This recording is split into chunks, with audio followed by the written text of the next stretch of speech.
My girlfriend once posted, "Single until someone proves they deserve me," while we were still together. I couldn't resist and commented, "Good luck with that."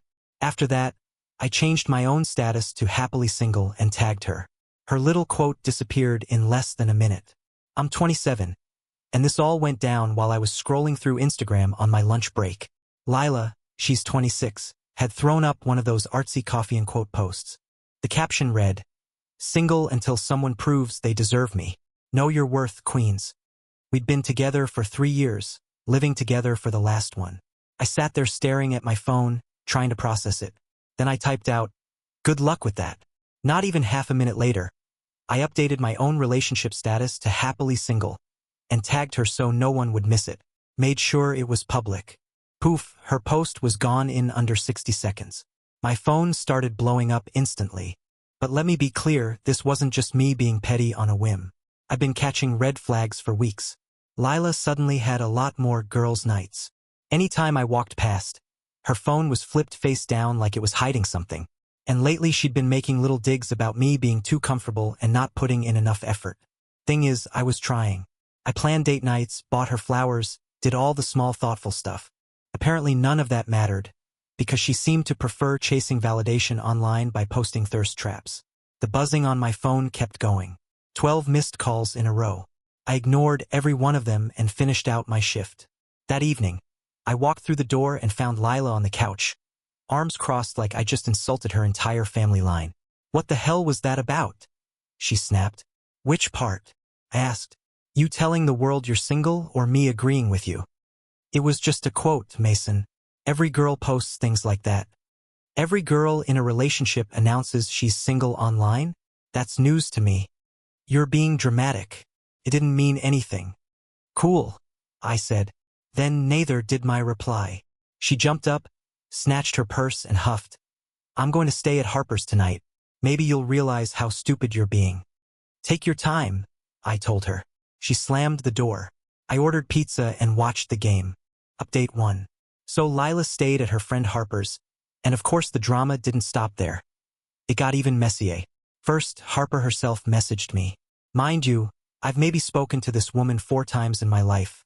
She sent this long lecture about how I'd violated Lila's trust, publicly humiliated her, and how real men don't act petty on social media. I shot back, "Real girlfriends don't act single online." Harper blocked me. Next, Lila's mom, Claudia, started blowing up my phone. She called me 7 times before I finally caved and answered. "Mason, sweetheart, what's going on?" "Lila is devastated." She began. "She posted she was single," I told her. "I just confirmed it." "Oh, you know how girls are on social media," Claudia said. "It's just for fun." "Is cheating just for fun too?" I asked. "What? She would never." "I didn't say she did, but posting you're single when you're not is basically putting up an ad. Isn't it?" There was a pause. Then Claudia sighed. "Well, you need to apologize. She's very upset." "She knows where I live," I said and hung up. Now, here's where things got interesting. My buddy Nolan works at the same marketing firm as Lila. He texted me, "Yo, thought you should know. Lila's been grabbing lunch with that new account manager, Victor, every day this week. They look cozy." Victor, same guy Lila had once told me gave her weird vibes. When he started 2 months ago, I did some digging, checked her Instagram followers. She still had me there, but all our couple pics were gone. Victor's profile popped up, and sure enough, he'd liked every single one of her posts for the last 3 months. Especially those 6 a.m. gym selfies with captions like, "Early bird gets the gains." I screenshotted everything. Not to be petty, but to have proof. Later that night, Lila texted, "Are you ready to talk like adults?" "Sure," I replied. "Should I invite Victor too? Or is this just between us?" She read it. Never responded. Update 2. The entitlement hit new heights. Lila showed up at my apartment. Technically mine, since I'd been renting it before we ever moved in. Bringing a whole squad. Harper, her sister Elise, and her mom, Claudia. Supposedly they came to collect her stuff, but it was really just an intervention in disguise. Claudia started. "Mason, this has gone too far. Lila made a tiny mistake." "Posting she's single while living with me is a tiny mistake?" I asked. Elise chimed in. You're focusing on the wrong thing. She loves you. Funny way of showing it, I said. Then Lila, who'd been silent until then, burst into tears. Not the sad kind, the angry kind. You ruined everything, she shouted. Victor won't even talk to me now because of your comment. He thinks I'm drama. I couldn't help but laugh. So, you're admitting there was something with Victor? No, we were just friends. But he was interested, and now he thinks I'm toxic because of you. I could have had something better, and you sabotaged it. Something better? While we were still together? I asked. I wasn't going to do anything. I just liked the attention. Is that really so wrong? Yes. Next question. Claudia tried guilt-tripping me. We were planning Thanksgiving. I even bought a bigger turkey. I'm sure Victor likes turkey, I said. That's when Elise dropped the real reason for the visit. Brianna needs to stay here until she finds a new place. She can't keep crashing on Harper's couch. That's tough, I said flatly. So you're just going to throw her out? After 3 years?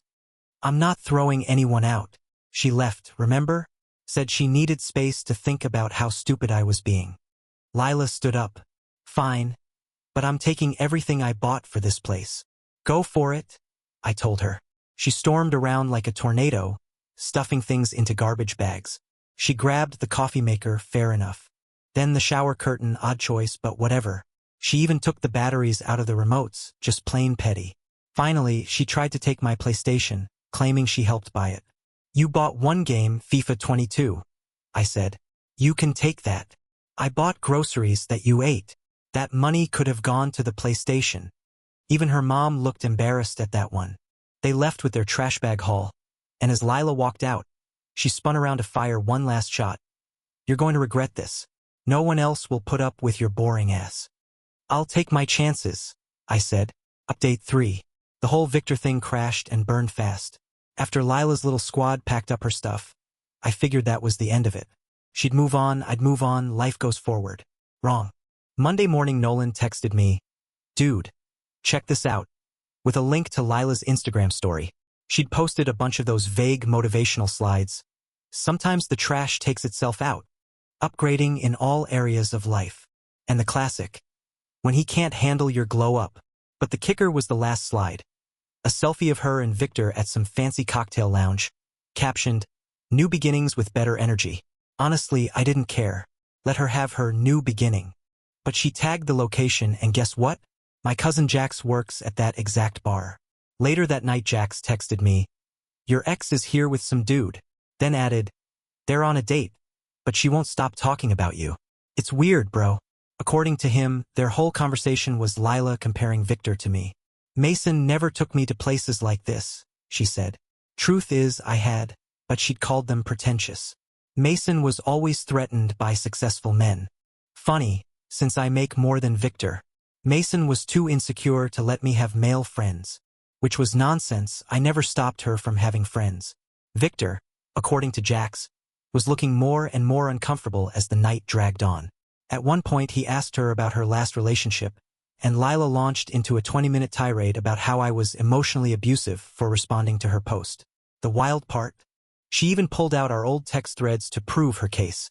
Showing him messages where I was asking her to please help pay rent, since she'd been living in my apartment for free for 6 months. Victor ended the night by covering only his own tab and leaving early. Lila stuck around and tried flirting with Jax, who calmly told her he was my cousin. She bolted the second she heard that. But wait, it gets better. The next day, Victor actually messaged me on LinkedIn. Yeah, LinkedIn of all places. His message read, Hey man, I wanted to apologize. I had no idea you two were still together when she came after me. She told me you'd been broken up for months. I'm not that guy. Also, heads up. She's been telling people at work that you were abusive and that she needed protection from a real man. Just wanted to clear the air. Good luck, bro. I thanked him and took screenshots. Then I let my petty side show. I posted a gym selfie, first one in years, with the caption, Single life hitting different. Thanks for the motivation at Lila Reed.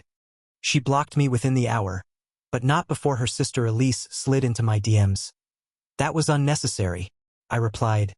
So was pretending to be single while we were together. She's going through a lot right now, Elise said. Consequences aren't something you go through, I told her. They're something you earn. Update 4. Believe it or not, Lila actually tried to move back in.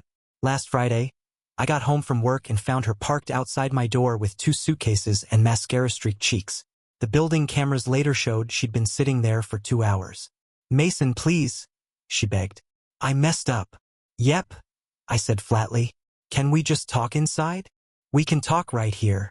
She got to her feet, trying to look composed despite the tear tracks. I got kicked out of Harper's. Her roommate came back from Europe early, and Victor told everyone at work about our date. They're calling me a homewrecker. You were one to your own home, I said. I have nowhere else to go. My mom's place is too cramped. Elise lives with her boyfriend, and I miss us. You miss free rent, I shot back. That's when she lost it, screaming in the hallway. You owe me. I wasted 3 years on you. I decorated this apartment. I made it a home. You can't just throw me away. You threw yourself away the second you posted you were single. My neighbor Owen cracked open his door. Everything okay, Mason? Yeah, I said, just explaining to my ex why she can't move back in. Owen, absolute legend, goes, oh, the one who was messing around with that Victor guy? My wife saw it all on Instagram. Lila turned beet red. I wasn't cheating. Just advertising for replacements, Owen replied before heading back inside. Moments later, the security desk called me. Apparently Lila had told them she lived there and just lost her key. When they checked with me, I told them the truth. They sent someone up to escort her out. As security arrived, she tried one last Hail Mary. I'm pregnant, she announced. I couldn't help but laugh. No, you're not. How do you know? Because we haven't slept together in 2 months. You were always too tired or not in the mood. Remember? Even the guard had to fight back a smirk. As they walked her out, she yelled, You'll never find anyone like me. That's kind of the point, I said. Not an hour later, Claudia called. How dare you embarrass Lila like that? She was desperate. She lied about being pregnant, I reminded her. You've ruined her reputation. She did that herself. She just needs a place to stay. Not my problem. And then Claudia hit me with this unbelievable offer. If you take her back, I'll cover her rent for 3 months. So, you're trying to pay me to date your daughter? I asked. Silence. That's really sad, Claudia, I said, and hung up. Final update, the meltdown and the ending I never expected. After the fake pregnancy stunt, I honestly thought she'd finally quit. Wrong again. Lila launched a whole TikTok series called Dating After Emotional Abuse. I wish I was making that up. She recorded videos about healing from narcissists and spotting red flags you missed. Her list of so-called red flags included, gets upset when you express yourself authentically, aka posting she was single, isolates you from potential friendships. My sister Sienna found the videos and sent them to me. They barely cracked 200 views, but Lila was acting like she was about to become the next big relationship coach. Then came the infamous group text. She added me to a chat with her mom, her dad Martin, her sister Harper, and a few random friends of hers. The title? Intervention for Mason's Commitment Issues.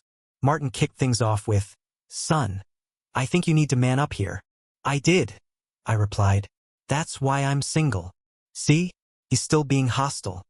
Lila cried. One of her friends chimed in. Mason, she told us everything, the gaslighting, the control. So I dropped screenshots. Her single until someone proves they deserve me post. Victor's LinkedIn message. The texts where she begged to move back in. Then I left the chat. An hour later Martin called me privately. I didn't know about that Instagram post. Claudia told me you randomly attacked her online. I'm sorry, son. Lila. She gets it from her mother. The entitlement. Why do you think I work so much overtime? Then he hung up. But the real finale came a week later. I was at the grocery store, minding my business in the cereal aisle, when I heard someone call my name. It was Harper, alone, looking drained. Lila's staying with me again, she admitted. She won't leave. She won't get a job. She just films TikToks all day and complains about you. I can't take it anymore. Why are you telling me this? I asked. Because I owe you an apology. She's been like this for years. Every boyfriend, it's the same cycle. Flirty posts, lining up backup guys. then playing the victim when it all blows up. I've enabled it because she's my friend, but I'm done. I just nodded. She's planning to show up at your work with her mom to expose you. Just thought you should know. Thanks for the warning, I said. As she turned to leave, she added, and by the way, Victor wasn't the first. She had at least 3 other guys she was texting as backups. Didn't even shock me at that point. That Monday, I gave HR and my boss a heads up. Sure enough, Lila and Claudia stormed into reception claiming they needed to report my abuse. Security escorted them out, and HR issued a cease and desist. The TikToks vanished shortly after, likely because she got banned for harassment when I reported her for using my picture in one of her videos. From there, everything unraveled for her. Nolan told me she lost her job after skipping too much work for content creation. Claudia and Martin filed for divorce. Apparently Lila wasn't the only one Claudia had been enabling for years. Harper eventually locked her out of the apartment. Victor transferred to another office to escape the chaos. Elise took to Facebook with some vague post about family members refusing accountability. Me? I'm doing great. I started dating Ivy, a girl I met at my climbing gym. First thing she said when we matched on Hinge was, just so you know, my relationship status is accurate on all platforms. That's when I knew she was a keeper. Oh, and the cherry on top? Lila's last Instagram post was some half-inspirational quote about rising from the ashes, paired with a tear-stained selfie. The caption, single by choice, healing from trauma, stepping into my glow-up era. Someone commented, didn't you just try to get your ex back?